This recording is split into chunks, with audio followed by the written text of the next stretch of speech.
है उनके बीच में रहते हुए जैसे वो कर्म करते हैं, उनके बीच में रह करके ये ज्ञानी जन भी वैसे ही कर्तव्य कर्मों का पालन करें। और आप लोग करते भी हो, बच्चों के बीच में रह करके बच्चे बन करके कई बार उनको सिखाना पड़ता है। और कल की कहानी याद हो, बारिश कैसे होती है, और सीधे समझाए समझ में आई नहीं, लेकिन माँ ने जब बिल्कुल उसके स्तर पे आ करके समझाया तो उसके समझ में आ गई बात। तो जिसका जैसा बौद्धिक स्तर है, जैसी उसकी मानसिक प्रवृत्ति है का, उसके स्तर पर आ करके उनको वहीं से उनको धीरे धीरे आगे लेकर के चलें। न बुद्धिभेदम, भगवान का स्पष्ट आदेश जैसे हो, न बुद्धिभेदम जनयेत अज्ञानाम कर्म संगिनाम। जो अज्ञानी हैं, अभी कर्मों में आसक्त हैं, कर्म फलों में आसक्त हैं, उनकी बुद्धि में भ्रम उत्पन्न ना करें। पहुंचना निर्गुण निराकार तक ही है, लेकिन निर्गुण निराकार का ध्यान, उसकी प्राप्ति उसको हो सकती है जिसका अंतःकरण परम शुद्ध और एकाग्र हो।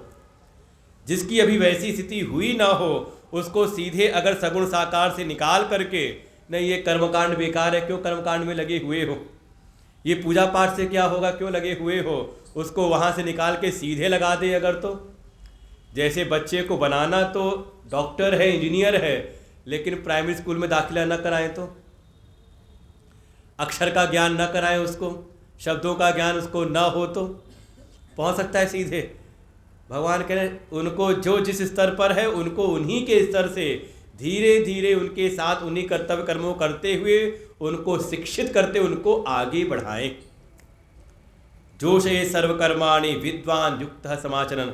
जो विद्वान हैं, जो ज्ञानी हो चुके हैं, उन्हीं कर्तव्य कर्मों का अच्छी प्रकार से आचरण करते हुए अपने अनुयायियों को भी उन कर्तव्य कर्मों में लगाते हुए, उनके कर्मों में सुधार कराते हुए उनको क्रमशः धीरे धीरे आगे बढ़ाएं।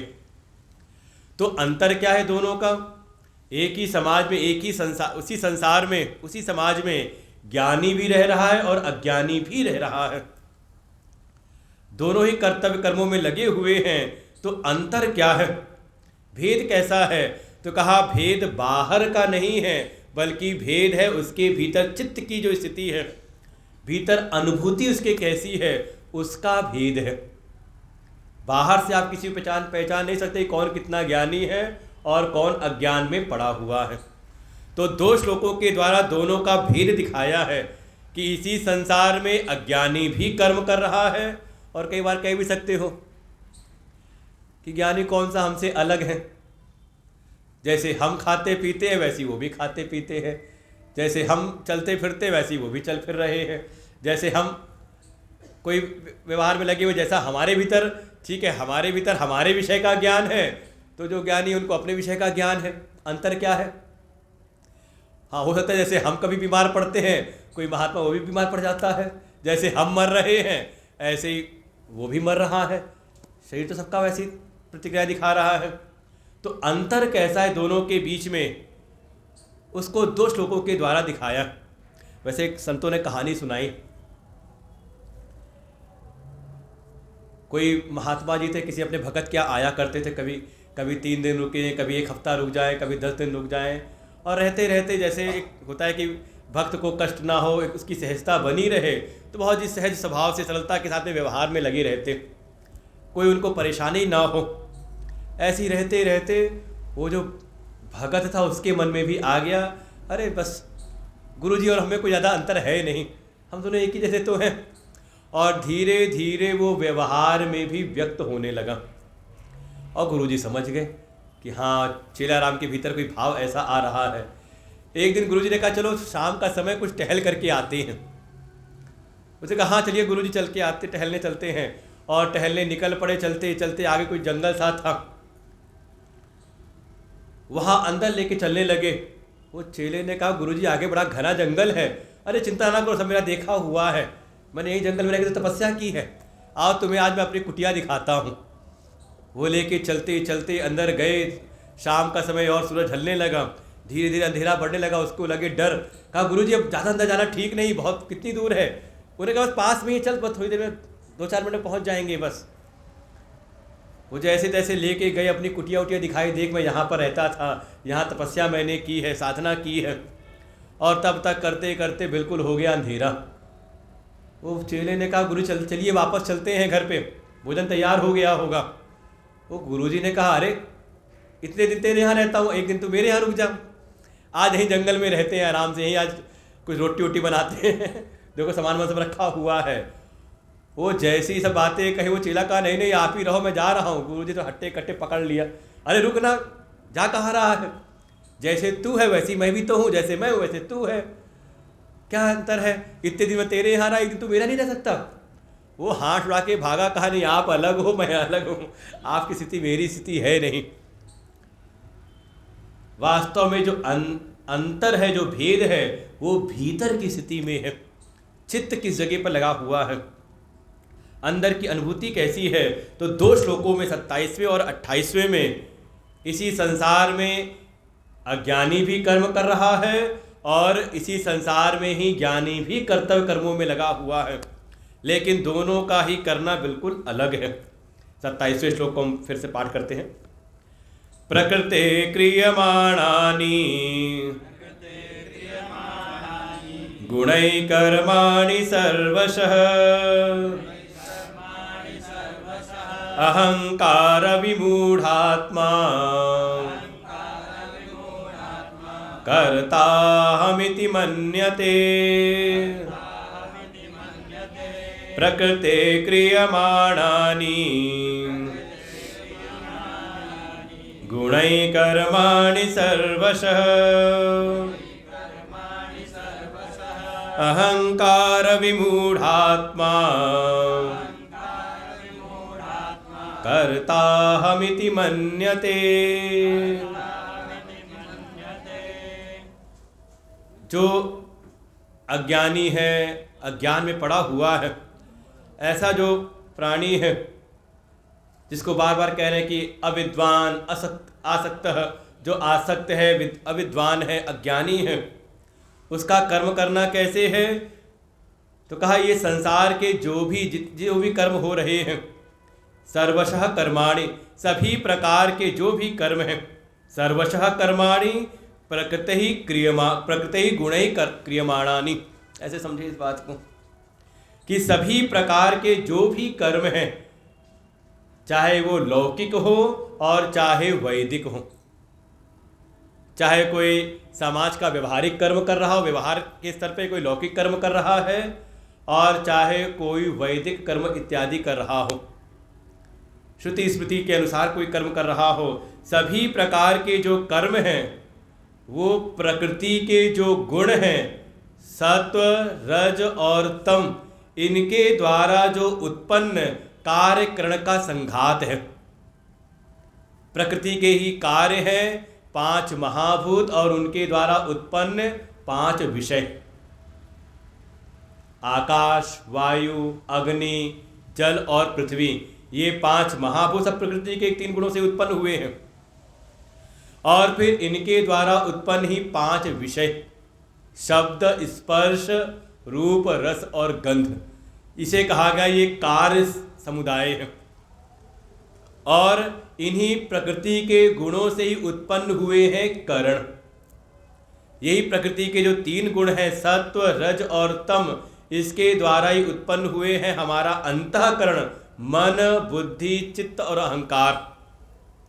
और इन्हीं के द्वारा 5 ज्ञान की इंद्रियां, 5 कर्म की इंद्रियां, 5 प्राण, ये सब का सब प्रकृति के गुणों से उत्पन्न, प्रकृति के गुणों के ये कार्य और करण है। ये सारी जो क्रियाएं हो रही, क्रियमाणानि, ये प्रकृति के गुणों में ही ये सारी क्रियाएं हो रही हैं। और कहाँ पे क्रिया हो रही है? का प्रकृति से उत्पन्न जो विषय हैं, शब्द, स्पर्श, रूप, रस, गंध, ये सारे उन्हीं के भीतर वर्तन कर रहे हैं। लेकिन जो अज्ञान में पड़ा हुआ है, जिसको अभी अपने आत्मस्वरूप का बोध नहीं और प्रकृति के कार्यकरण का भी ठीक प्रकार से जिसको ज्ञान नहीं है, वो प्रकृति से उत्पन्न ये जो संघात है, इंद्रियों का, मन बुद्धि चित्त अहंकार का, अंतःकरण का और ये स्थूल देह है, इसी में वो तादात्म्य करके इसी में अहम भाव कर लेता है। इसी का नाम है अहंकार। तो हम कहते हैं अहंकार बहुत दुख देता है। अहंकार क्या है? कहा ये प्रकृति के गुणों से उत्पन्न ये जो अंतःकरण है, मन बुद्धि चित्त, और ये जो 10 इंद्रियां, 5 ज्ञान की, 5 कर्म की इंद्रियां, और ये जो देह है, इसमें ही जो अहम भाव कर ले कि ये देह ही मैं हूँ। वैसे कोई ये कहता नहीं कि देह मैं हूँ, लेकिन उसका सारा व्यवहार जो है इसी अनुभूति के आधार पे होता है। कोई नहीं कहता कि मैं पैर हूँ, लेकिन पैर कट जाए तो मैं लंगड़ा हूँ। कोई नहीं कहता मैं आँख हूँ, लेकिन आँख खराब हो जाए तो मैं अंधा हूँ। करते कि नहीं करते? अच्छा, जितना भी आप व्यवहार कर रहे हो किसके आधार पे कर रहे हो? कोई नहीं कहता कि मैं शरीर हूँ, लेकिन शरीर के गुण धर्मों को ही अपना गुणधर्म बताते हो। मैं लंबा हूँ, मैं मोटा हूँ, मैं पतला हूँ। किसको कह रहे हो आप? जो आप हो नहीं।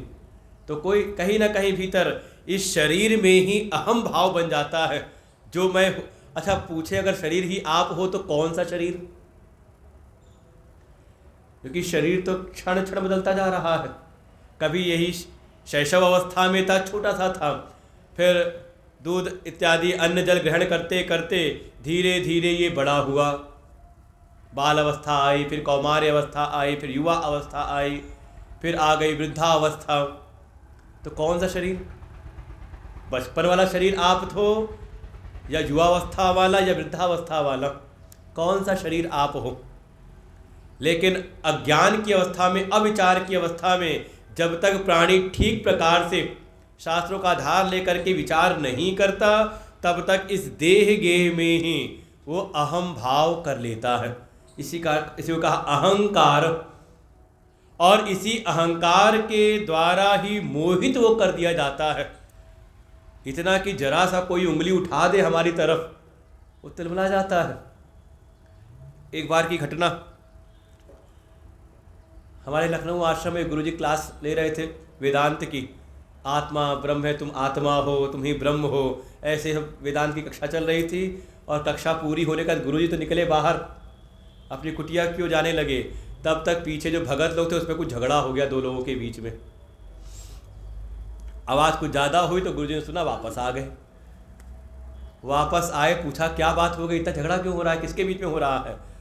तो उसमें एक सज्जन थे, उन्होंने कहा गुरुजी इसने मुझको गधा कह दिया। गुरुजी ने सुना, माथा पीटा, कहा अच्छा मैं इतने दिन से समझा रहा हूँ तुम आत्मा हो, तुम ब्रह्म हो, आज तक मेरी बात तो तुम्हें लगी नहीं। इसने कह दिया तुम गधे हो और मान लिया तुमने, है कि नहीं? कोई अपशब्द कह रहा है शरीर को, लेकिन मुझे लगता है कि ये मुझको गाली दे रहा है। होता है कि नहीं होता? जरा सा कोई उंगली उठा दे तुरंत हम तिलमिला जाते हैं। क्यों? क्योंकि इस अहंकार के द्वारा हमारी बुद्धि अत्यंत ही मोहित सी हो जाती है। इसे कहा अहंकार विमूढ़ आत्मा। जो अहंकार में पड़ा हुआ है, विमूढ़ होकर के जीवन जी रहा है, उसके भीतर भावना क्या बनती है? जो अभी कहा कि सारे जितने भी सभी प्रकार के कर्म प्रकृति के गुणों में हो रहे हैं, प्रकृति के गुण ही करा रहे हैं।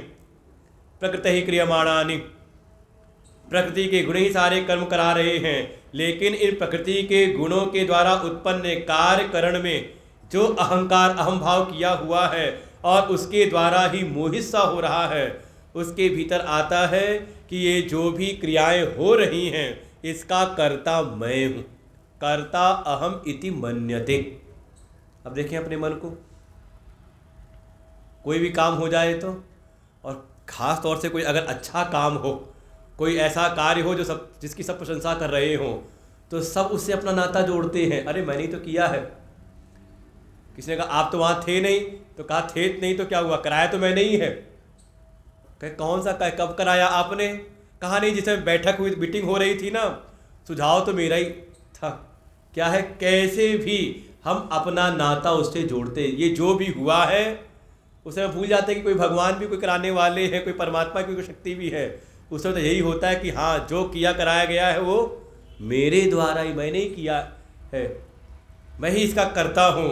तो जो भी अहंकार से मोहित प्राणी है अज्ञान में पड़ा हुआ है, कर्मों में आसक्त है, वो बार बार यही कहता है सब करने कराने वाला मैं हूँ, कर्ता अहम इति मन्यते का उसकी ऐसी भावना दृढ़ बनी रहती है।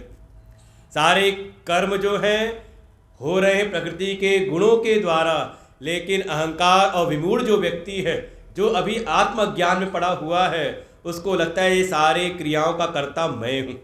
अपने आप को कर्ता मान करके वो सारे कर्मों को करता है। तो जो ज्ञानी है उसकी क्या दृष्टि रहती है? तो 28वां श्लोक, तत्त्ववित्तु महाबाहो, तत्त्ववित्तु महाबाहो, गुणकर्म विभागयोः, गुणा गुणेषु वर्तन्त इति मत्वा न सज्जते, तत्त्ववित्तु महाबाहो, गुणकर्म विभागयोः, गुणा गुणेषु वर्तन्त इति मत्वा न सज्जते। भगवान कहते हे महाबाहो, अर्जुन को कह रहे हैं महाबाहो, महाबाहो कहे जिसकी भुजाएं बड़ी विशाल हों, अर्थात जो कर्मों में लगा रहे पुरुषार्थी हो। हे पुरुषार्थी अर्जुन, इसी संसार में जो तत्वविद हैं, तत्व के वेत्ता हैं, तत्व को जानने वाले हैं, किसके तत्व को? तो कहा गुण और कर्म के विभाग के तत्व को जानने वाले हैं। गुण क्या है और उनकी चेष्टाएं, उनके कर्म क्या हैं, इस विभाग को अच्छी प्रकार से जो जानने वाले हैं। तो गुण क्या है? का प्रकृति के गुणों से उत्पन्न हुए कार्य और करण के जो भी संघात हैं, समूह हैं, वही सब याद कर ले। 5 महाभूत, 5 उनके विषय, आकाश, वायु, अग्नि, जल, पृथ्वी, ये 5 महाभूत और इनसे उत्पन्न हुए 5 विषय, शब्द, स्पर्श, रूप, रस, गंध। वैसे तो वेदांत की प्रारंभिक कक्षाओं में सब पढ़ाया जाता है सब चीज़ें, तब गीता पढ़ना बड़ा आसान रहता है। एक एक शब्द जब आते हैं सामने समझ में आता है कि हाँ कहना क्या चाह रहे हैं।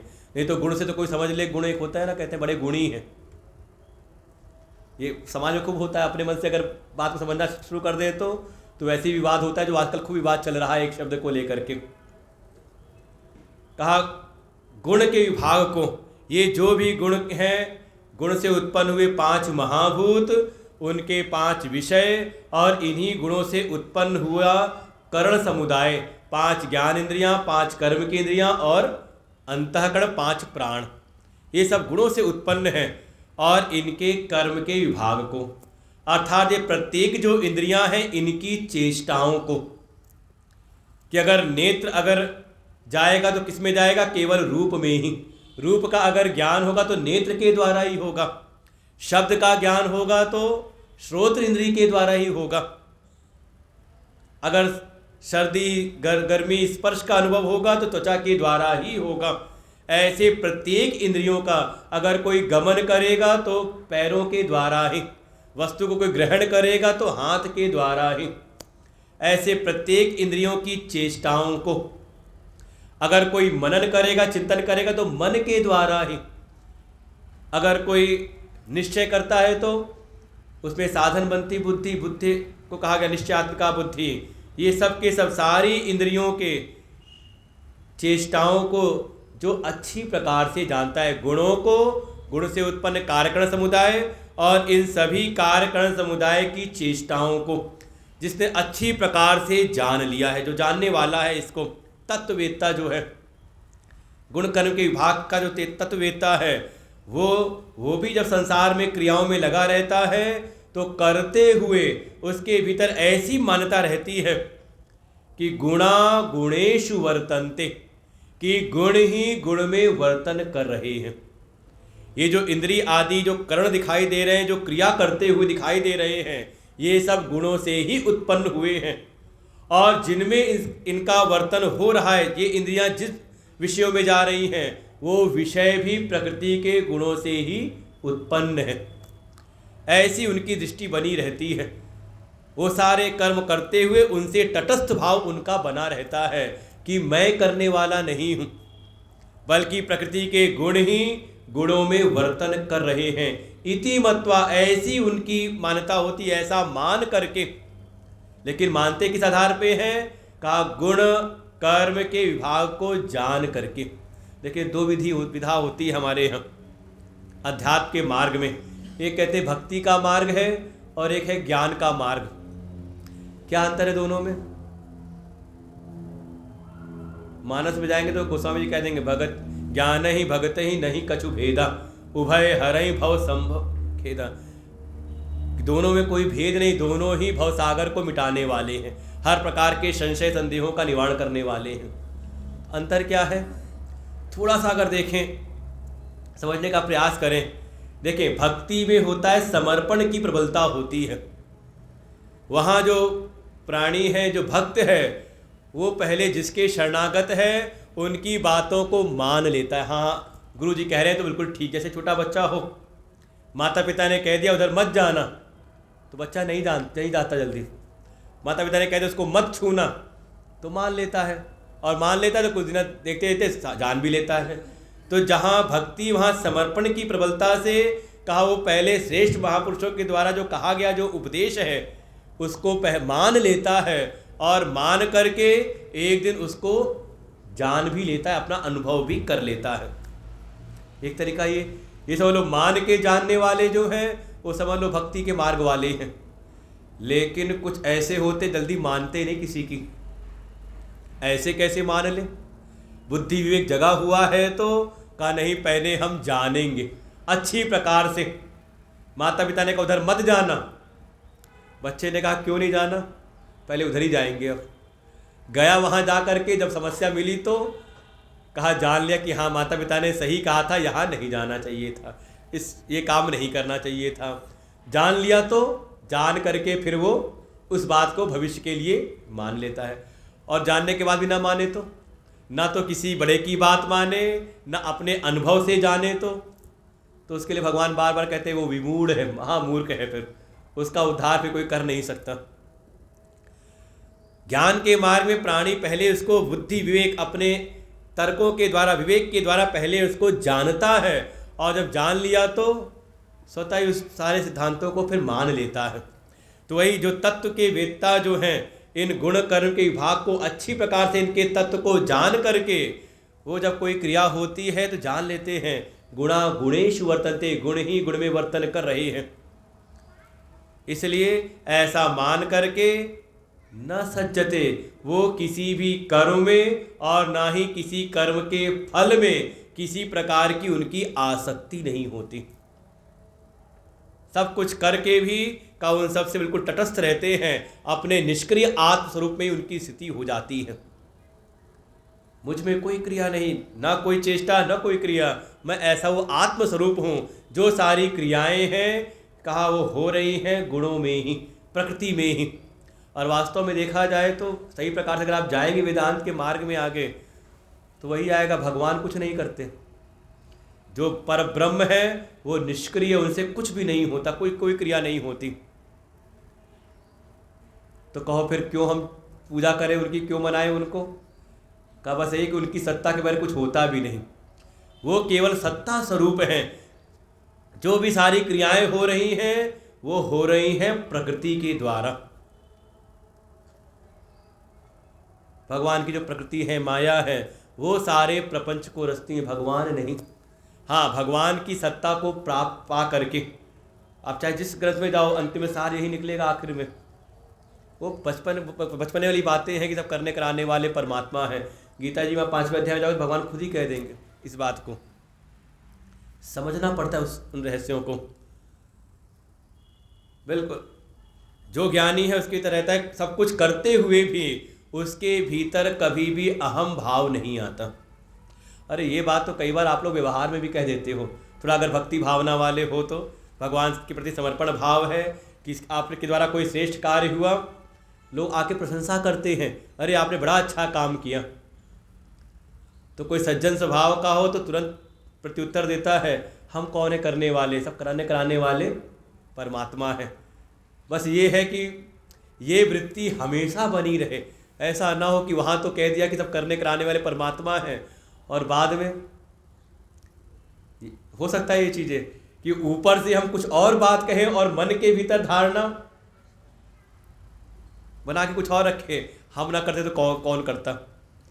देखिए, जब प्रशंसा होती है तब तो हम बड़ी बड़ी बातें करते हैं, लेकिन कहीं अगर प्रशंसा ना हो रही हो तो, हमने कोई बढ़िया काम किया और प्रशंसा कोई ना करे तो मन में हलचल तो नहीं होती। कोई कह ही नहीं रहा, कोई बात ही नहीं कह रहा, कोई कुछ प्रशंसा तो करे कम से कम। किसी ने हमें पहचाना ही नहीं, किसी ने हमें जाना ही नहीं कि सब करने वाला तो मैं हूँ, बेकार है, ऐसा तो नहीं होता। इसका मतलब है कि ऊपर से तो आप कह रहे हो, जब किसी ने प्रशंसा की तो आपने कह दिया कि नहीं सब करने कराने परमात्मा है, और भीतर भाव कैसा बना हुआ है, अरे करने वाला तो मैं ही हूँ, मैं नहीं करता तो। अरे वाकई संसार में है जितने भी सत्कर्म हैं वो सनात होते हैं, उसके अनेकों जनक होते हैं। सब कहते हैं भाई हम ही ने तो किया, हम ही तो करवाने वाले थे, सुझाव तो मेरा ही था। और कहीं कोई गलत कार्य हो जाए तो, जो गलत कार्य होते हैं वो बिल्कुल अनाथ होते, कोई उनका जिम्मेदारी लेने वाला होता नहीं। कहते मैं तो जानता भी नहीं कि क्या हुआ, सब पीछा पल्ला झाड़ते हैं। बिल्कुल ज्ञानी की स्थिति ऐसी है, वो जान करके सबसे बिल्कुल असंग रहता है, असक्त रहता है, किसी में आसक्त नहीं होता।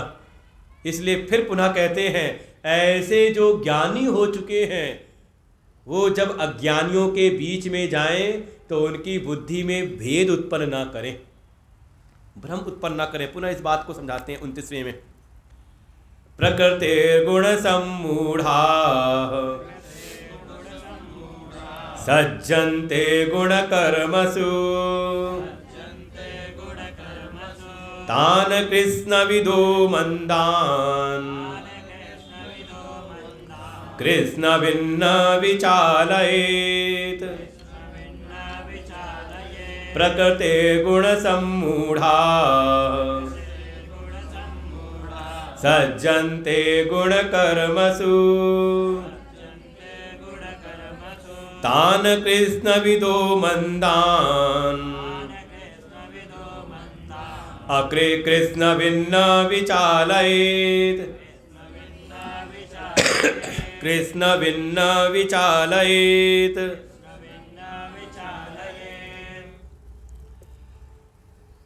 पुनः वही जो भेद बता करके कि एक है जो कर्मों में आसक्त है, अभी तत्व के रहस्य को जानते नहीं, और प्रकृति के द्वारा प्रकृति के गुणों से उत्पन्न हुए जो भी कार्य करने उसमें उनका अहम भाव है, और ऐसा अहम भाव करते हुए सभी कर्मों के वो कर्ता बन जाते हैं।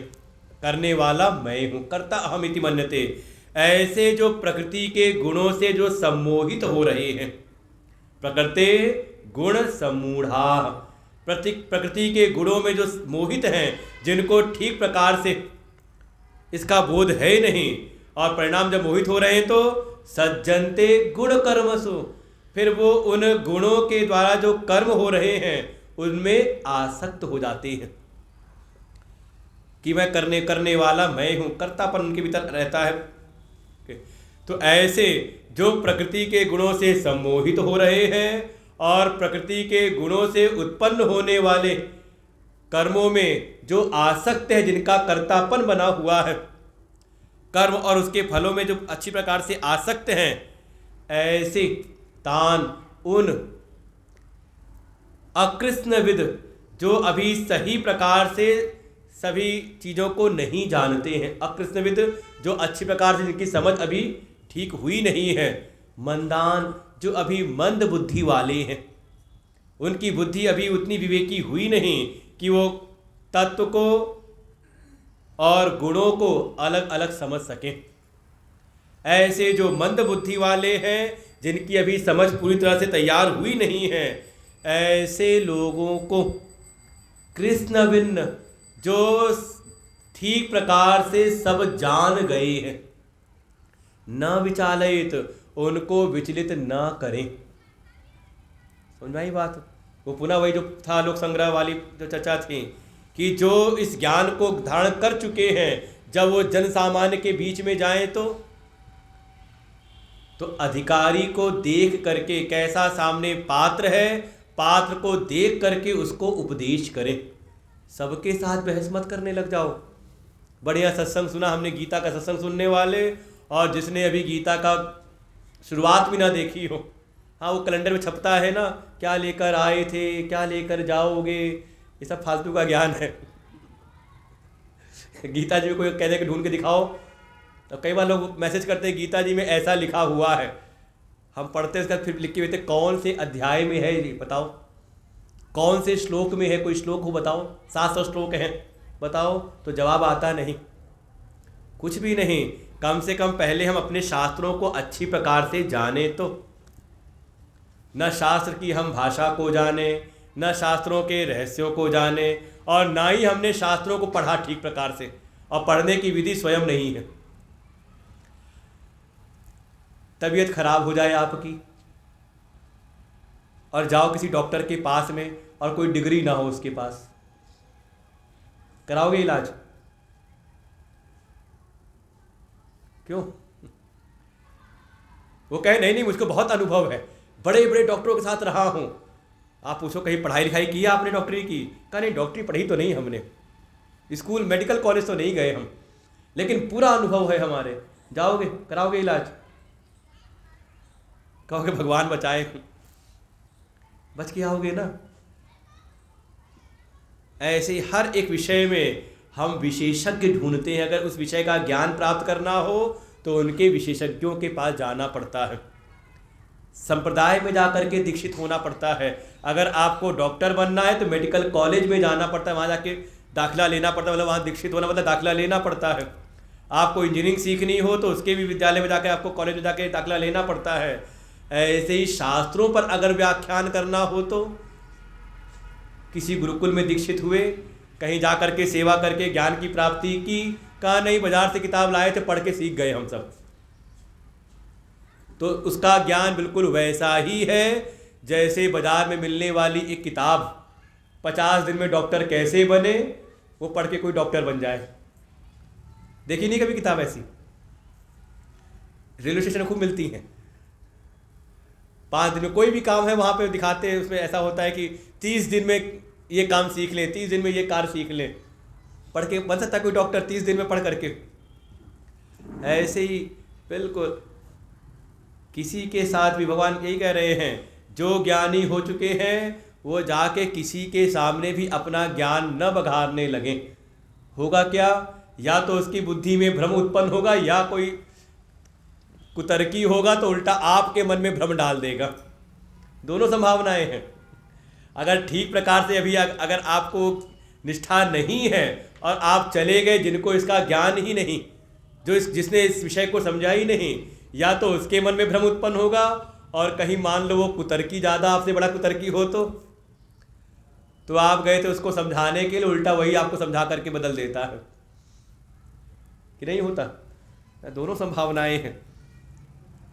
इसलिए बिल्कुल भगवान कहते हैं जो अभी अज्ञान में पड़े हैं, आसक्त हैं, उनके सामने ज्ञान की बात ना करें।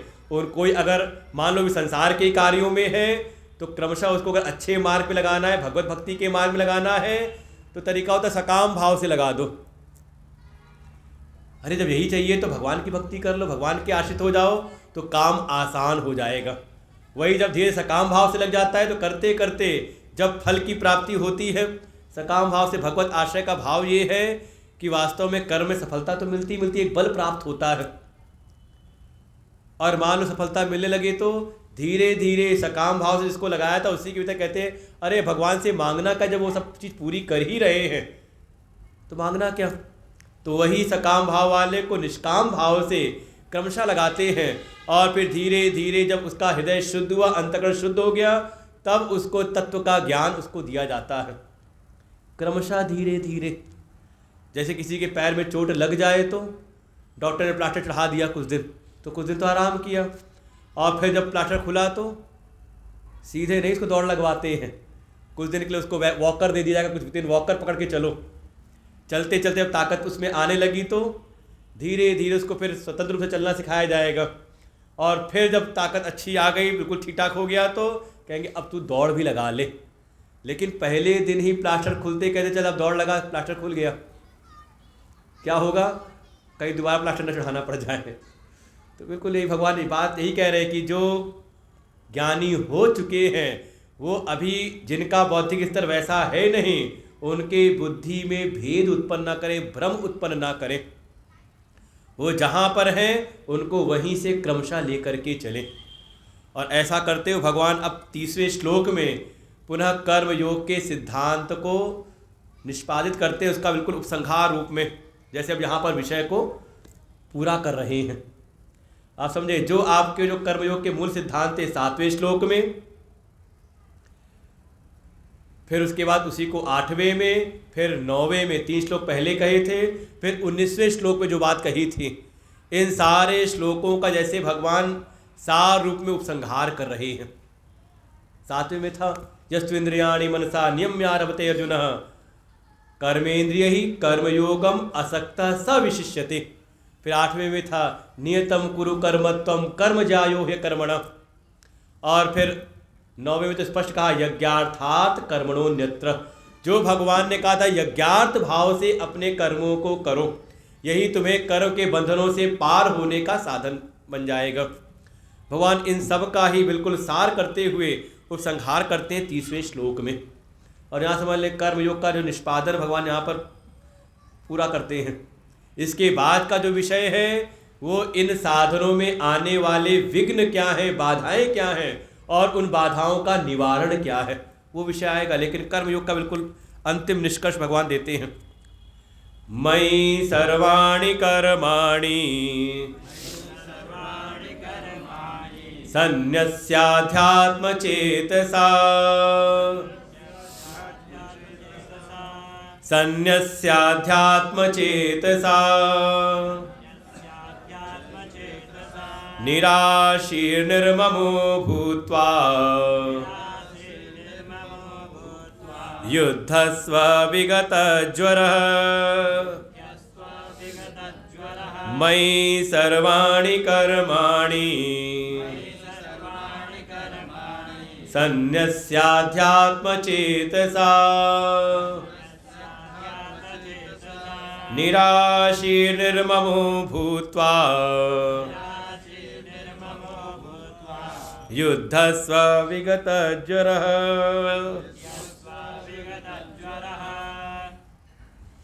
जो भगवान ने पहले कहा था यज्ञार्थात्, यज्ञ की भावना से, यज्ञ के अर्पण बुद्धि से, यज्ञ भावना के साथ में जो कर्म है, और यज्ञ माने वहाँ समझाया था यज्ञ माने यज्ञो वही विष्णु, भगवान ही यज्ञ के स्वरूप है।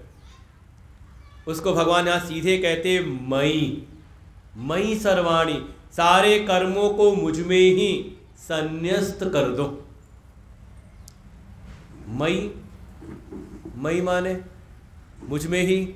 तो कोई कह सकता है हाँ भगवान वासुदेव, भगवान कृष्ण यहाँ खड़े हैं, देवकी और वसुदेव के पुत्र। भगवान भास्कर कहते हैं मई वासुदेव, मई माने वासुदेव हैं, और वासुदेव की परिभाषा है वसंति सर्वाणि भूतानि, कहा जो सभी प्राणियों के भीतर वास करें आत्मस्वरूप से। इसलिए वासुदेव कौन, मई कौन, कहा वासुदेव। वासुदेव कौन, कहा परमेश्वर, परमेश्वर में। परमेश्वर कौन, कहा सर्वज्ञ, जो सर्वज्ञ है। और सर्वज्ञ कौन है, कहा जो सबकी आत्मा रूप से विराजमान है, सर्वात्मनि। हमारे इसीलिए अपने जो आराध्य है उसमें ब्रह्म भावना की जाती है कि जिनकी भी हम उपासना कर रहे हैं केवल वो विग्रह में ही नहीं है, बल्कि यही मेरे इष्ट, यही मेरे आराध्य सभी के भीतर विराजमान है, सब में है और सब उन्हीं में है। जब तक इस बात का बोध न हो जाए तब तक पूर्ण रूप से उपासना का फल नहीं मिलता।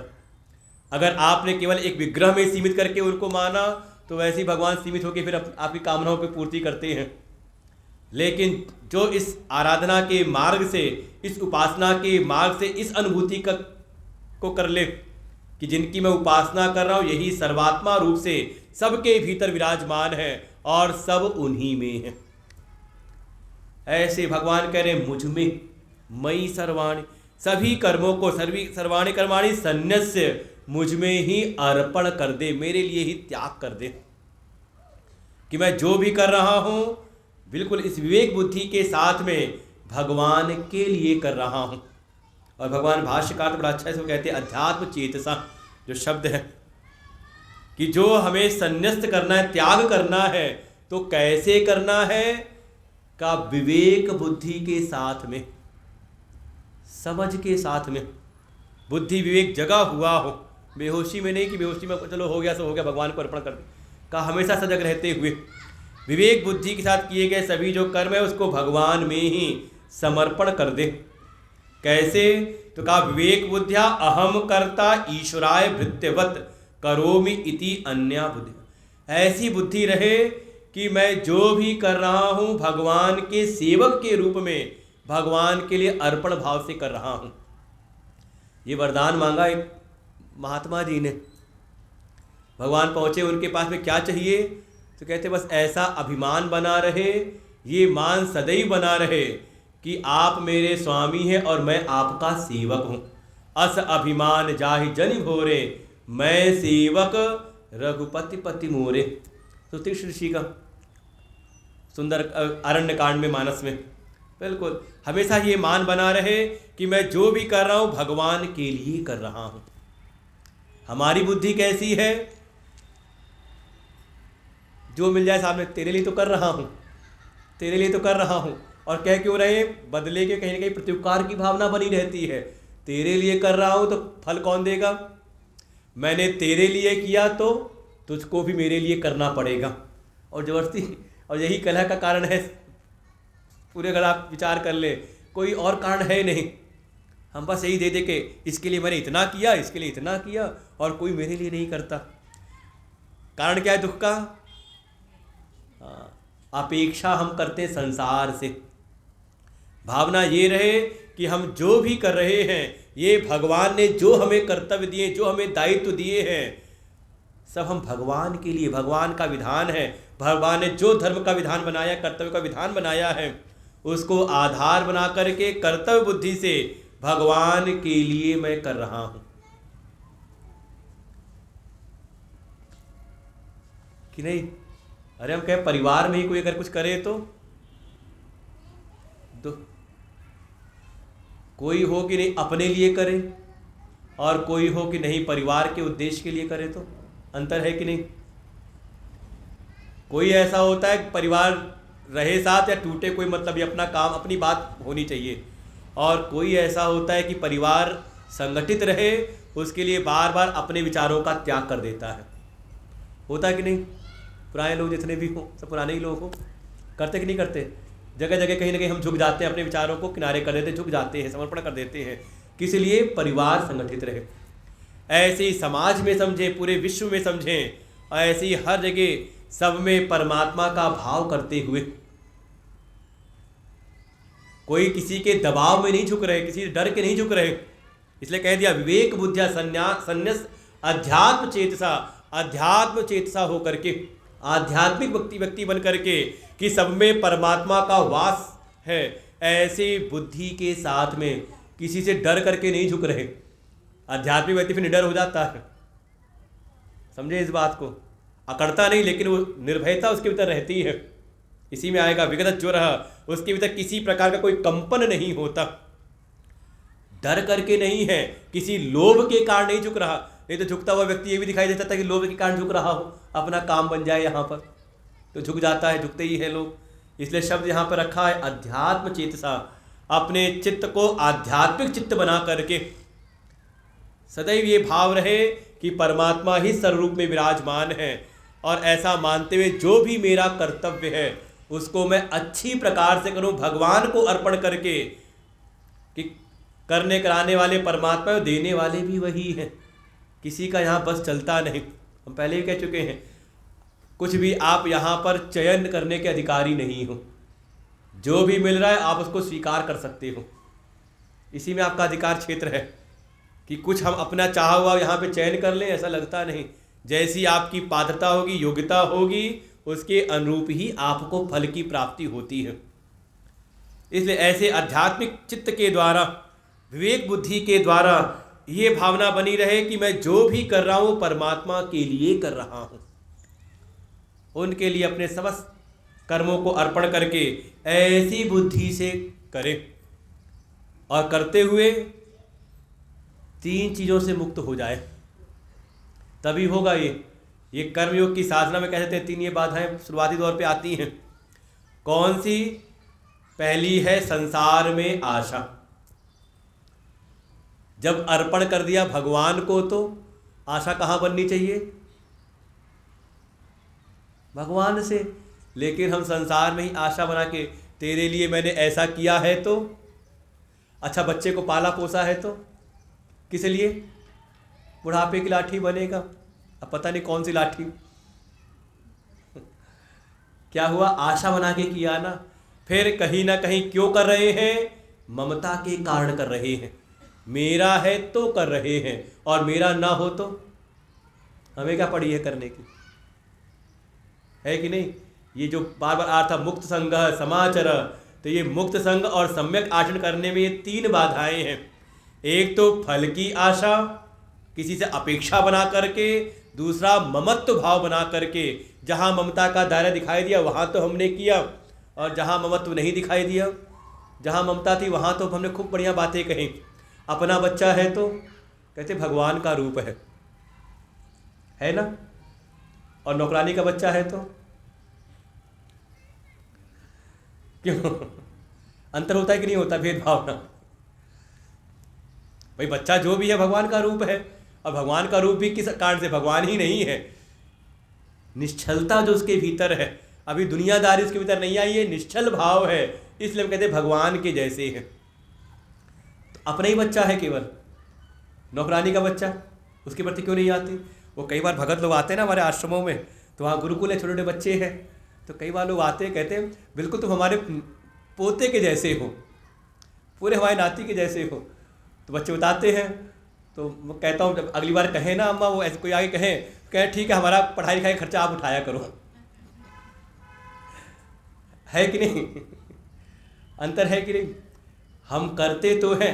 अच्छा आप पार्क में खेल रहे हो, घूम रहे, खेलो का बुढ़ापा आ गया है, आप पार्क में टहल रहे हो या कहीं कॉलोनी में घूम रहे हो, कोई बच्चा आया, भूख लगी है कुछ दे दो, वो 2 दिन खाना खाया नहीं 2 दिन से मैंने, क्या करोगे उसके लिए? बड़ा हृदय उदार होगा तो 50 के नोट निकालोगे, ले बेटा जाए खा लेना, यही ना। और घर पहुंचे अपना पोता आ जाए, चॉकलेट लेनी है, क्या करोगे? ले बेटा 100 की नोट ले। अंतर होगा कि नहीं होगा? कहा ये ममता के कर्मयोग मतलब केवल अपने ममता के दायरे में नहीं है। और फिर अगर कर भी रहे हैं, किसी से आशा नहीं, कोई ममता नहीं, तो भी कहीं ना कहीं चित्त के भीतर एक व्यथा बनी रहती है। पता नहीं कुछ मिलेगा कि नहीं मिलेगा, कुछ होगा भी कि नहीं होगा। हम कर क्यों रहे हैं? क्योंकि हम करते कहीं ना कहीं, कोई भी कार्य करते तो पीछे कहीं ना कहीं अपनी पहचान बनाने के लिए, या फिर किसी से कोई प्रशंसा मिल जाए, या कोई पद की प्राप्ति, यही 3-4 चीज़ें बनती हैं कारण। पता नहीं कोई हमें जाने पहचानेगा भी कि नहीं पहचानेगा। भगवान कह रहे हैं बिल्कुल अगले श्लोक में, अगली पंक्ति में ही, इन तीनों से मुक्त हो करके, जो मुझ में अर्पण बुद्धि से कार्य कर रहे हो, तो इन तीनों से मुक्त हो करके निराशी निर्ममो भूत्वा, निराशी और निर्मम हो करके, निर्ममता पूर्वक हो करके, निर्मम मतलब कठोर नहीं, ममता आसक्ति से रहित हो करके, युद्धस्व, अपने जो भी कर्तव्य हैं, युद्ध का मतलब नहीं कि तलवार उठा के लड़ने चले जाना, भगवान ने कहा युद्धस्व ततो युद्धाय युजस्व। कोई एक महामूर्ख उन्होंने कहा देखो गीता में जिहाद सिखाया गया है, हमने सुना जब कई वीडियो कि वहाँ लड़ो धर्म के लिए। मूर्खों को पहले सब आके कहीं ना कहीं महात्मा के पास बैठ के सीखना तो चाहिए, समझना चाहिए। युद्धस्व कहा, जो परिस्थिति सामने है, अर्जुन खड़े हुए हैं, जो जिनका कर्तव्य है युद्ध करना, क्षत्रिय हैं। जैसे आज में युद्ध छिड़ जाए अगर, तो सेना का क्या कर्तव्य है? वहाँ मानवता न देखें, जो समस्या आई है उसका प्रतिकार करते हुए सीमा पे खड़े होकर युद्ध करें। युद्धस्व का तात्पर्य है कर्तव्य, जो भी आपका कर्तव्य है उस कर्तव्य पर डटे रहे। विगत जो रह, ये भीतर क्या जो कंपन है, डर है, भय है, इसको किनारे करके पता नहीं होगा कि नहीं होगा। इन सब से मुक्त होकर के किसी से आशा ना बनाए, ना ही कहीं पर ममता को बना करके, और साथ ही किसी प्रकार का भीतर कोई कंपन ना हो। इन तीनों से रहित हो करके अपने जो भी कर्तव्य हैं, कहा भगवान में अर्पण भाव से, मैं भगवान का सेवक हूँ, भगवान मेरे स्वामी हैं, उनके लिए मैं कर रहा हूँ। अपने जो भी कर्तव्य हैं इनको करते रहें, यही सार है कर्म योग का। सीधी बात कह सकते हैं। जो पहले भी कहा था कि अपने आहार की शुद्धि और जो भी क्रियाएं करें वो मुक्त संग हो करके, अपने निज संकल्पों का त्याग श्रेष्ठ के संकल्पों में विलय कर दें। और देखें, भक्ति का भी नाम यही है। अगर आप भगवान के भक्त कहते हो कि हम भक्त हैं भगवान के, तो भगवत कार्यों में आपका समर्पण है कि नहीं, इससे पहचान हो जाती है। जो भी भगवत कार्य हैं कौन से हैं, आप कभी विचार तो करो। भगवान को कोई आवश्यकता नहीं, केवल भगवान अवतार लेते तो क्या केवल असुरों का वध करने के लिए? आप कह दो परित्राणाय साधूनां विनाशाय च दुष्कृताम, दुष्टों का संहार करने के लिए। तो ऐसे बहुत सारे अवतार हुए हैं जिसमें भगवान ने एक भी दैत्य का वध नहीं किया। कपिल भगवान ने कितनों को मारा, दत्तात्रेय भगवान ने कितनों को मारा, हंस अवतार हुआ कितनों को मारा, व्यास जी ने कितनों को मारा, देवर्षि नारद भगवान के अवतार कितनों का वध किया। केवल भक्तों का नहीं, कह सकते हैं विप्रधेनु सुर संत हित लीन मनुज अवतार, ये हमारे सनातन धर्म के मुख्य स्तंभ हैं। विप्र ब्राह्मण के कल्याण के लिए, धेनु गाय की रक्षा के लिए, सुर देवताओं की रक्षा के लिए, और संतों की रक्षा के लिए, क्योंकि ये हमारे वैदिक सनातन धर्म के मूल आधार है। जो विप्र है वो वेद का जो कर्म कांड है, कर्म का जो मार्ग है उसके प्रचारक है, उसके प्रचार करने वाले हैं, उसका पालन करने कराने वाले हैं। धेनु का गाय के बगैर कोई भी अनुष्ठान होता नहीं। पंचगव्य की आवश्यकता पड़ती है, गाय का दूध, गाय का घी, गाय का गोमूत्र, गाय का गोबर, सब आवश्यकता पड़ती है। फिर कहा देवता, ये जितनी प्राकृतिक शक्तियाँ यही सब देवता हैं, इनकी पुनः स्थापना करने के लिए, इनका रक्षण करने के लिए। और संत जो वेद के ज्ञान मार्ग के प्रचारक हैं, संसार के प्राणियों को संस्कार और ज्ञान देने का कार्य करते हैं, तो कोई समाज आगे बढ़ता है। तो इन भगवत कार्यों में हमारा समर्पण है कि नहीं? अगर भगवत कार्यों में हमारा कोई समर्पण नहीं तो समझ लें अभी हम भगवान के भक्त भी नहीं। समझना चाहिए इन बातों को। कहीं अगर ऐसे कार्य हो रहे हो तो उसमें हम अपना कोई अंश का दान करते कि नहीं करते। गौ सेवा में, ब्राह्मण सेवा में, संत सेवा में, कहीं गुरुकुल हो जहाँ वेदों का पठन पाठन होता हो, वहाँ पे हमारा सहयोग कितना है, यही है। समझ लें हम करते कहाँ हैं, कहाँ जहाँ अपनी ममता बनी रहती है वही है। एक सड़क पे कोई बच्चा मांग ले और अपना मांग ले तो अंतर आता है कि नहीं करने में? ऐसा बिल्कुल किसी आशा से युक्त होकर के नहीं, बल्कि निराशी होकर के, निरपेक्ष होकर के जो आप करो, अपने ममता के दायरे से हट करके। अपने ममता के दायरे में तो पशु भी कर लेते हैं। अपना बच्चा हो तो रक्षा करते कि नहीं करते? जो माँ है रक्षा करती कि नहीं करती?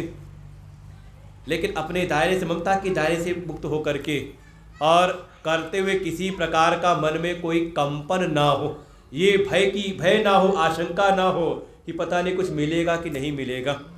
इन विघ्न बाधाओं से रहित, इन सबसे रहित होकर के, इन दोषों से जो भगवान में अर्पण बुद्धि से कर्म करते हैं वही वास्तव में कर्म योगी है। भगवान ने यहाँ पे बिल्कुल निष्कर्ष एक प्रकार से दे दिया। बिल्कुल तात्पर्य यही है, एकमात्र संन्यास्त होने का तात्पर्य यही है, आप कर्म तो कर रहे हो, इस कर्म में प्रयोजन किसका है, यही अंतर है। संक्षेप में पूरा सार समझ लें। जो भी आप कर रहे हो इसमें करने का प्रयोजन किसका है? प्रयोजन आपके स्वयं का है, अपने संकल्प है, या प्रयोजन भगवान का है? यही अंतर है कर्म में और कर्मयोग में। दृष्टांत लेना हो तो सबसे अच्छा दृष्टांत हमारे दृष्टि में आता है हनुमान जी का। जब चलते हैं भगवान के काम के लिए तो वहाँ वर्णन किया जिमि रघुपति, क्या चौपाई है? जिमि रघुपति, हाँ, जिमि अमोघ रघुपति करबाना। कैसी उपमा दी है? जैसे कोई बाण हो। अच्छा, कोई तीर चलाए तो तीर का अपना कोई लक्ष्य होता है? लक्ष्य किसका है? का तीर चलाने वाले का। हनुमान जी कर्म करते हुए दिखाई दे रहे हैं, क्रिया करते हुए दिखाई दे रहे हैं। कहीं मैनाक पर्वत आया, कोई राक्षसी आ गई, कोई विसुरसा आई, कोई सिंहिका आई, फिर लंकनी आई, या फिर लंका में जा करके जो भी सारा काम होता है सब करते हुए हनुमान जी का अपना कोई लक्ष्य नहीं। सामर्थ्य थी कि रावण को बांध करके ले आते, भगवान के सामने पटक सकते थे, लेकिन नहीं, भगवान ने जो कार्य दिया है केवल उस कार्य तक उनका ध्यान है। जैसे कोई बाण हो, और बाण भी अब भगवान का बाण हो, तो कहा जिमि अमोघ रघुपति करवाना। ऐसा भाव जिसके भीतर आ जाए कि मैं भगवान का सेवक हूँ भगवत कार्य के लिए। और हनुमान जी ने एक बिल्कुल जो उनको एक मंत्र मिल गया, राम काज लगी तब अवतारा। हनुमान जी ने उसको जैसे आत्मसात कर लिया कि राम काज लगी मम अवतारा, कि मेरा जो ये जन्म हुआ है भगवत कार्य के लिए हुआ है। और हर समय उनको ये बात स्मरण में रहती है। मैनाक पर्वत आए तो भी सुख सुविधाओं का पहाड़ है, का आराम नहीं करना जब तक प्रभु का काम ना हो जाए। राम काज कीने बिनु मोहि कहाँ विश्राम। फिर कोई विपत्ति भी आए तो विपत्ति से घबराते नहीं, ये नहीं कहते कि मुझको शरीर की बहुत ज़रूरत है, राम काज करी फिर मैं आऊँ। स्पष्ट है अपने लक्ष्य के प्रति प्रयोजन जो भी कर रहे हैं उसमें प्रयोजन किसका है। हाँ, बैठ जाओ, बैठ जाओ। ये निर्भर करता है कि आप कर्म कर रहे हो, अगर प्रयोजन केवल अपना है, अपने स्वार्थ है, स्वार्थ की सिद्धि के लिए, तो आप लगे हो कर्मों में, कर्म कर रहे हो, और ये कर्म आपको बंधन में डालेंगे, कभी राग बना करके, कभी द्वेष में डाल करके आपको बांधेंगे। और प्रयोजन अगर भगवान का है तो भगवान के लिए करने वाले, भगवान के सेवक की भांति करने वाले हैं तो। अच्छा, बड़ी सी कंपनी में मान लो कोई काम कर रहा हो, कंपनी के लिए काम कर रहा हो, तो कंपनी के घाटे नुकसान का ज़्यादा फायदा कोई असर उसके ऊपर नहीं होता, वो तो अपना काम करता रहता है अगर योग्य व्यक्ति है, और समस्या हो तो छोड़ के कहीं और भी चला जाता है। लेकिन समर्पण भाव हो ऐसा, जिसका प्रयोजन है उसके अनुरूप ही आपके कर्म हो जाते हैं। भगवान ने यहाँ पे बिल्कुल स्पष्ट कह दिया, यहाँ पर कर्मयोग की भावना को, मई सर्वाणी, मुझ में ही अपने कर्मों को अर्पण करते हुए, विवेक बुद्धि के द्वारा करते हुए जो भी करते हो, ये आपको कर्म बंधनों से मुक्त कर देता है। अब भगवान इसकी फलश्रुति बताते हैं 2 श्लोकों में। ये मे मतमिदं नित्यम् अनुतिष्ठन्ति मानवाः श्रद्धावन्तो न सूयन्तो मुच्यन्ते तेऽपि कर्मभिः। ये मे मतमिदं नित्यम् अनुतिष्ठन्ति मानवाः श्रद्धावन्तो न सूयन्तो मुच्यन्ते तेऽपि कर्मभिः। भगवान कहते हैं ये मे मतम, जो कोई भी मेरे द्वारा स्थापित इस मत को, अनुतिष्ठन्ति, जो कोई भी मानवा, जो कोई भी मनुष्य, कोई भेद नहीं, जाति वर्ण आदि कोई भेद नहीं यहाँ पर, जो कोई भी मनुष्य मेरे द्वारा स्थापित इस मत को अनुतिष्ठन्ति, अनुष्ठान करता है, कर्म को इस कर्मयोग की विधि से करता है 3 शर्तों के साथ। पहली कहा नित्यम, ये नहीं कभी तो मौका देखा कर लिया और कभी तो मनाया तो अपनी मर्जी से। कहा नित्यम, नित्य ही अपने जो भी कर्म है कर्म योग की भावना से, जो अपने समर्पण की भावना से युक्त होकर कर्म करता है। फिर श्रद्धावंतः, इस मत में श्रद्धावान होकर के, मजबूरी में नहीं, श्रद्धावान भगवान के वचनों में सतत बुद्धि कि भगवान ने जो भी कहा है वो मेरे कल्याण के लिए कहा है, ऐसी प्रबल श्रद्धा के साथ में अनुसूयंतः भगवान के इस मत में किसी प्रकार से कोई दोष ना देखते हुए, ये तो होता है जो बात कही गई तो उसमें कोई ना कोई कमी निकाल देते हैं, बुद्धि का एक स्वभाव होता है, उसे कहा गया असूया बुद्धि। भगवान कह रहे अनसूया बुद्धि के साथ में जो कोई इसका अनुष्ठान करता है ते अपि मुच्यन्ते का वो भी कर्म के बंधनों से, चाहे वो धर्म अधर्म कैसे भी हो, उन सारे बंधनों से मुक्त हो जाता है। जो इस कर्म योग की विधि को नित्य अपने जीवन में दैनिक चर्या में श्रद्धावान होकर के दोष बुद्धि से रहित होकर के इसका अनुष्ठान करता है का वो भी कर्म बंधनों से मुक्त हो जाता है। और इसका ठीक उल्टा, ये त्वे तदभ्यसूयन्तो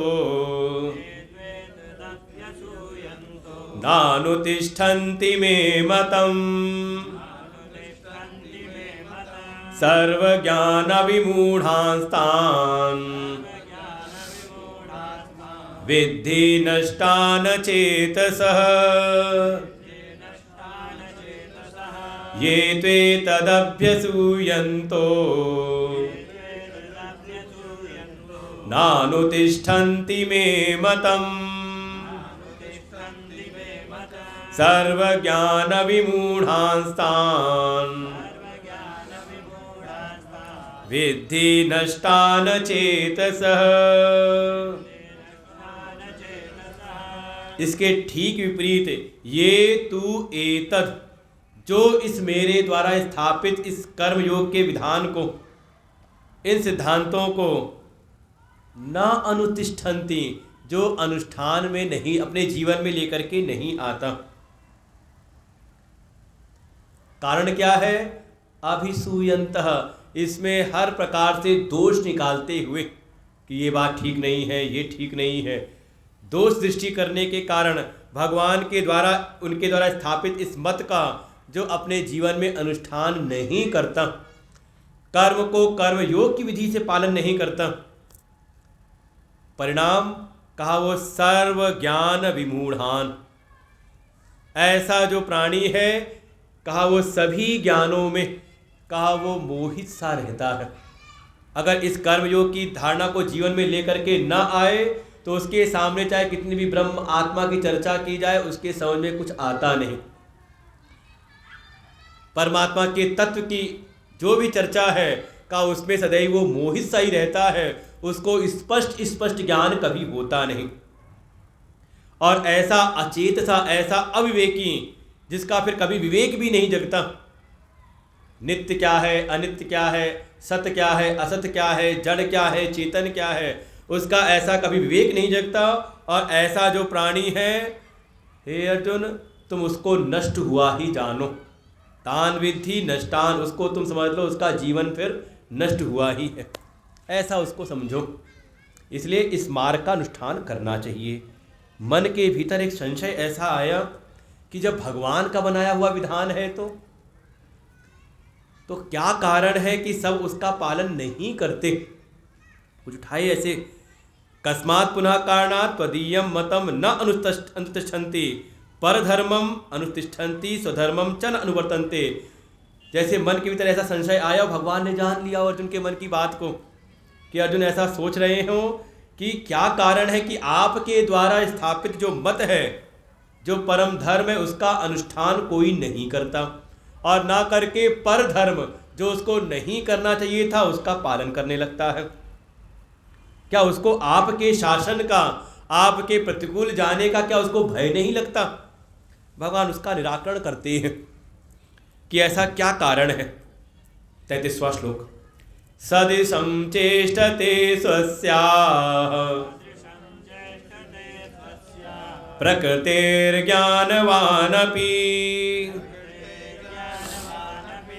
प्रकृतिं यान्ति भूतानि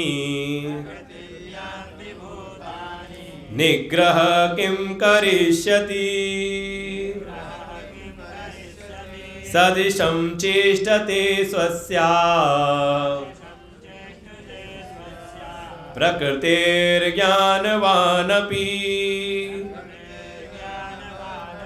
प्रकृतिं यान्ति भूतानि निग्रह किं करिष्यति। भगवान कहते हैं इसमें केवल एक ही कारण है। जो भी प्राणी है वो अपनी प्रकृति अपने स्वभाव के अनुसार वर्तन करते हैं। और कह दिया ज्ञानवान अपि, जो ज्ञानी हो गए वे भी ज्ञान होने के पूर्व में जैसी उनकी प्रकृति जैसा उनका स्वभाव रहता है वो ज्ञान होने के उपरांत भी वो उनका जो प्रकृति उनका जो स्वभाव था उसके अनुसार आगे भी वो वर्तन करते रहते हैं। जैसे कई बार एक कहावत है ना, रस्सी जल गई पर बल नहीं। जलने के बाद रस्सी का वो ऐठन दिखाई देती है ना। का बिल्कुल जो ज्ञानवान है, ज्ञानवान अपि स्वस्या प्रकृते चेष्टते सदृशम। कहा जो ज्ञानी है वे भी अपनी ही ज्ञान होने के पूर्व जैसी प्रकृति थी जैसा स्वभाव था उसके अनुरूप सदृशम उसके अनुरूप ही चेष्टा करते हैं। फिर जो अज्ञान में पड़े हुए हैं उनकी फिर क्या बात कही जाए। समझ रहे हो बात। जो ज्ञान की प्राप्ति कर चुके हैं वो भी अपनी प्रकृति अपने स्वभाव के अनुसार ही चेष्टा करते हैं। फिर संसार में जो मूढ़ हैं, जो बिल्कुल अभी उनको ज्ञान हुआ नहीं, वो तो अपनी प्रकृति के अनुसार ही वो गमन करते हैं, क्रियाएं करते हैं। प्रकृतिम यान्ति भूतानि, उनका जो स्वभाव है उनकी जो प्रकृति है वो उनसे उनकी प्रकृति के अनुसार ही उनसे सारे कर्म करवाती रहती है। ऐसे प्राणियों के ऊपर किसी का भी अनुशासन किसी का भी दंड प्रभावी नहीं होता। निग्रह किम करिष्यति, उनको फिर कौन अनुशासित करे।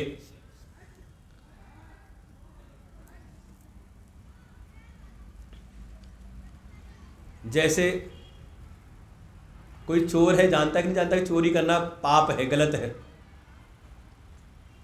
पकड़े गए तो, लेकिन चोरी की लत लग जाए एक बार तो। वो कहानी सुनी कि नहीं, वो एक चोर था जब पकड़ा गया आखिरी में तो अंतिम इच्छा जब दंड देने को हुआ, मृत्यु दंड देने को, अच्छी अंतिम इच्छा क्या है तो कहा अपनी माँ से मिलना चाहता हूँ। कहानी सुनी कि नहीं। और क्या किया उसने जब मिला तो, क्यों कहता यही है जब मैंने पहली बार चोरी की थी तो मेरी माँ ने मुझको रोका नहीं था बल्कि और मुझको प्रेरित के बड़ा अच्छा काम किया है। और वैसे काम कर्म करते करते करते करते मेरी प्रकृति मेरा स्वभाव वैसा बन गया, चोरी की लत लग।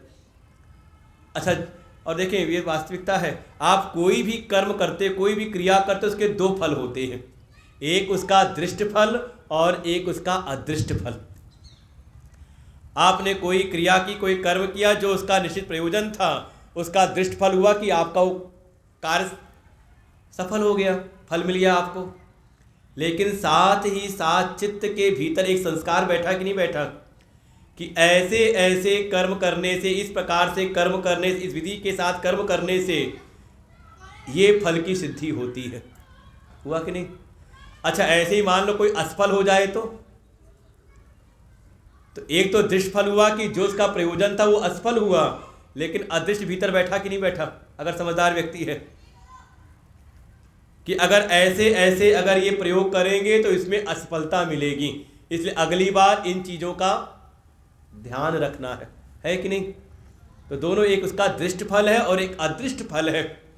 ये अदृष्ट फल जो है हमारे चित्त के भीतर संस्कार के रूप में हमारी जो प्रकृति है हमारे स्वभाव का निर्माण करती है। अरे कई बार कहा जाता, कहते बता सुनाते हैं कि कभी जब गांव में रहते थे तो जब कभी जाए विद्यालय की ओर पढ़ने जा रहे हो तो रास्ते बगीचा था, ढेला मारा, आम तोड़ा, खाया, बढ़िया मज़ा आया। क्या हुआ, मज़ा आया तो जब जाते तो फिर पहली बार मिल गया, मज़ा मिल गया तो अगली बार फिर जाके ढेला मार के तोड़ा। अच्छा, पहली बार में पकड़े गए, पिटाई हो जाए तो वो किनारे निकलते हुए ढेला उठाते जा जाएगा, नहीं रहने दो चुपचाप निकल लो। क्या हुआ, ये बार बार फल मिलते मिलते, सफलता मिलते मिलते या असफलता मिलते मिलते वो प्रकृति के भीतर स्वभाव में आ जाता है कि क्या करना है क्या नहीं करना है। और कभी आप 20 साल बाद वापस जाओ वहाँ पर, उस समय भी आपके मन के भीतर वो याद बनी रहती है कि नहीं है, जाके सुन जाता हाँ ऐसा ऐसा हुआ था। ऐसे ही कहा सभी अपने स्वभाव अपनी प्रकृति के अनुसार ही वर्तन करते हैं। तो जब प्रकृति के अनुसार वर्तन करते हैं तो फिर एक बात और आ गई, जब किसी का अनुशासन चलता नहीं तो फिर सारे शास्त्रों के जो उपदेश भी तो निरर्थक हो गए। जब सब अपनी प्रकृति के अनुसार ही हो रहा है, स्वभाव के अनुसार ही हो रहा है, सब वर्तन कर रहे हैं, तो किसी को उपदेश करना तो फिर निरर्थक है ना। का निरर्थक नहीं, वो उपदेश है इसलिए कि आप अपनी प्रकृति अपने स्वभाव में परिवर्तन लेकर के आए। स्वभाव के अनुसार वर्तन करना, कहा ये पशुवत जीवन है। मनुष्य की मनुष्यता सिद्ध तब होती है जब वो विद्यालय जा करके शिक्षा की प्राप्ति करके, विद्या की प्राप्ति करके अपनी सहज जो प्रकृति, स्वाभाविक जो प्रकृति थी उसमें बदलाव लेकर के आता है। भगवान भाई आगे अगले श्लोक में कहते हैं, इंद्रियस्येन्द्रियस्यार्थे रागद्वेषौ व्यवस्थितौ तयोर्न वशमागच्छेत् तौ ह्यस्य परिपन्थिनौ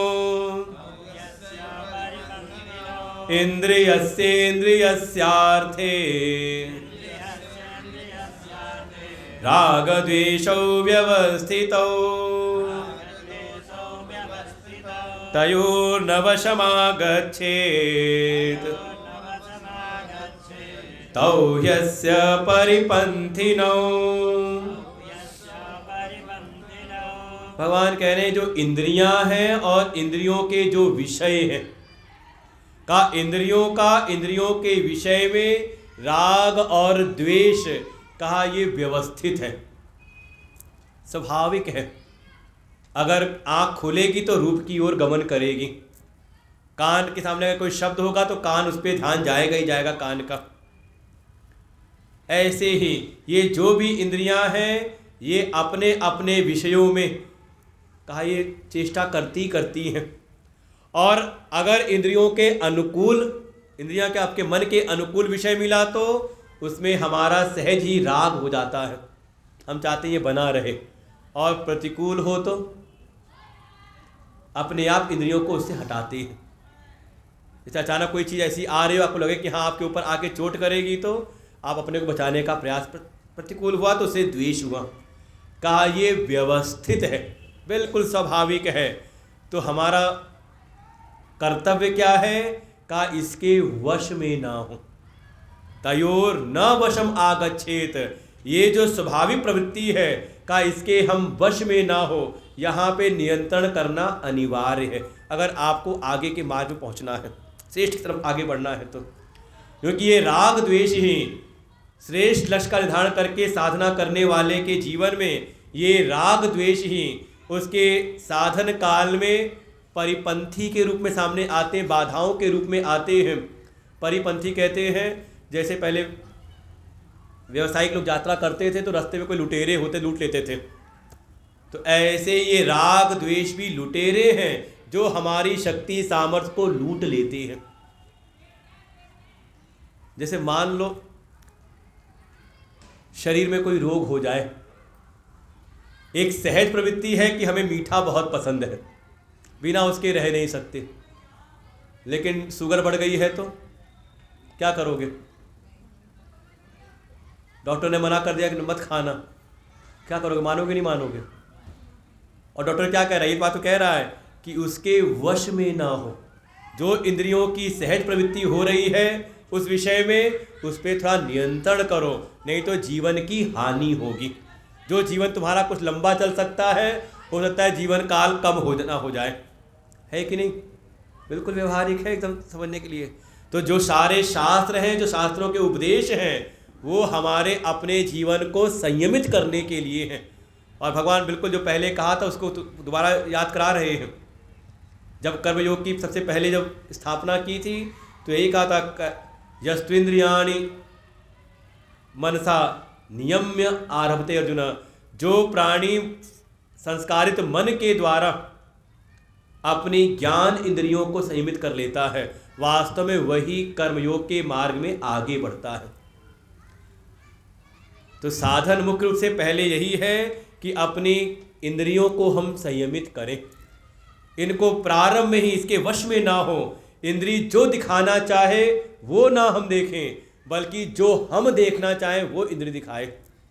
कान जो सुनाना चाहे वो हम ना सुने, बल्कि जो हम सुनना चाहें कान वो सुने। अब समझना हो इस बात को तो भगवान की कथाओं को समझना पड़ता है। भगवान कृष्ण ने गोचारण किया। अच्छा, भगवान जो गोचारण कर रहे हैं और संसार का कोई ग्वाला गोचारण कर रहा है, अंतर है कि दोनों में? क्या अंतर है? गर्दन हिलाई यूं करके हाँ है, अंतर है। क्या अंतर है? अंतर यही है, जब आप देखो किसी ग्वाले को चलाते हुए तो गाय आगे आगे चलती है और ग्वाला डंडा लिए पीछे पीछे रहता है। और भगवान चलाते हैं गाय तो भगवान बांसुरी बजाते हुए आगे आगे चलते हैं और गौएं उनके पीछे। यही तो दृश्य देखा होगा, कभी देखा भगवान पीछे खड़े होकर हाँक रहे हो? भगवान आगे आगे चलते हैं, गौएं उनके पीछे पीछे चलती हैं। गोचारण, गो माने गाय, गो माने इंद्रियां भी। गो गोचर जहाँ लग मन जाए का संसार का जो अभी प्रकृति से मोहित जो प्राणी है वो बिल्कुल इंद्रियों के पीछे पीछे चलता है। आँख जो दिखाती है सो देखता है, कान जो सुनाते हैं वो सुनने में लग जाता है, जीवा ने जो खिलाना चाहा वो आप खाने लगते हो, बिना कोई बुद्धि विवेक को जगाए हुए कि इसका परिणाम हमारे भीतर क्या होगा। शास्त्र कहते हैं इनके वश में ना हो। जिसका लक्ष्य कोई श्रेष्ठ लक्ष्य है वो अपने जीवन व्यवहार में भी नियंत्रण करे। बच्चे को अगर अच्छे नंबर लाने हैं तो आवश्यकता है कि नहीं? उसका स्वाभाविक मन क्या है? चार खेल रहे तो मुझे भी खेलना चाहिए।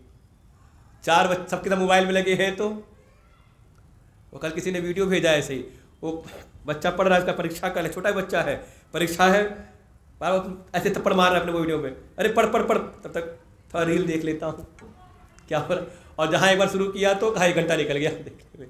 क्या एक स्वाभाविक प्रवृत्ति बने कि हम जो नहीं करना है उसमें हम लग जा रहे हैं। वास्तव में इस पे नियंत्रण करने के लिए शास्त्रों का उपदेश है, क्योंकि जो संयमित कर लेता है अपनी इंद्रियों को वही श्रेष्ठ लक्ष्य की प्राप्ति करता है। क्योंकि अगर कोई नियंत्रण न करे तो परिणाम में उसके भीतर ऐसी भावना बनती कि जो उसको नहीं करना था, जो परधर्म था, उसको वही सबसे अच्छा लगता है, और जो उसका स्वधर्म था वो उसको बहुत खराब लगता है, और उसी परधर्म में लग करके वो अपने जीवन की हानि कर देता है। एक श्लोक और पढ़ लेते हैं आज। श्रेयान् स्वधर्मो विगुणः परधर्मास्वनुष्ठितात् स्वधर्मे निधनं श्रेयः परधर्मो भयावह। श्रेयान् स्वधर्मो विगुणः परधर्मास्वनुष्ठितात् स्वधर्मे निधनं श्रेयः परधर्मो भयावह। क्योंकि अगर कोई इंद्रियों का संयमन ना करे और भीतर राग द्वेष बना रहे तो अपनी एक स्वाभाविक प्रवृत्ति के कारण कई बार उसके जीवन में होता है कि जो परधर्म है उसको बड़ा अच्छा लगने लगता है। जैसे कोई विद्यार्थी हो तो जिसका लक्ष्य है कि हाँ परीक्षा में अच्छे नंबर लाने हैं, उसको लगता है बाहर जो खेल है ज़्यादा अच्छा बढ़िया लग रहा। अच्छा, इसका ठीक उल्टा किसी का लक्ष्य हो खिलाड़ी बनना हो किसी को, तो अब वो सोता रहे, फिजिकल जो भी उसके लिए जो आवश्यक है फिजिकल वर्क वो ना करे, तो सवेरे उठ करके दौड़ ना लगाए तो उसको लगे सब सो रहे हैं मैं भी सोता रहूं। तो कहा वो ठीक है नहीं, लेकिन ये राग द्वेष के कारण जो अपना स्वधर्म है, कहा वो गुणहीन लगता है और दूसरे का धन बड़ा अच्छा लगता है। अरे कुछ नहीं तो इतना तो हम लोग को बड़ा अनुभव है। कई बार हम लोग को देखे लोग जो गृहस्थ वाले होते, स्वामी जी आप ही का बढ़िया है, ना कोई आगे ना कोई पीछे, ना कोई चिंता ना कुछ। हमने कहा बढ़िया अच्छा है, आ जाओ। अच्छा कोई सन्यासी उसको गृहस्थ का दिखाई दे बड़ा अच्छा लगने लगे तो। भागवत जी में ही आया एक, जब महात्मा जी ने कहा आत्मदेव से, अरे क्यों चिंता कर रहे हो प्रजा की, प्रजा से कोई केवल सुखी थोड़ा मिलता, दुख भी बहुत मिलता है लोगों को। संतते सगरम सगरे दुखम अवापांग, कहा अंग राजा अंग को अपने पुत्र से दुख मिला, राजा सगर के 60,000 पुत्र से दुख मिला। कहाँ जा रहे हो संसार के चक्कर में, आ जाओ संन्यास ले लो। तो कहता संन्यास शुष्क एव ही, कहा संन्यास का मान अत्यंत ही। लेकिन मान लो किसी को लगे कि हाँ गृहस्थ को लगे सन्यासी का मान बड़ा अच्छा है और सन्यासी को लगे नहीं गृहस्थ का बड़ा अच्छा है। वो एक घटना हुई,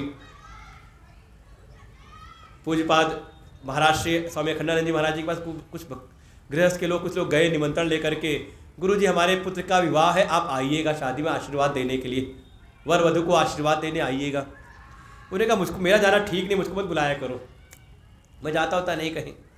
कहे नहीं आप आइए, आपका आएंगे तो आपका आशीर्वाद मिलेगा।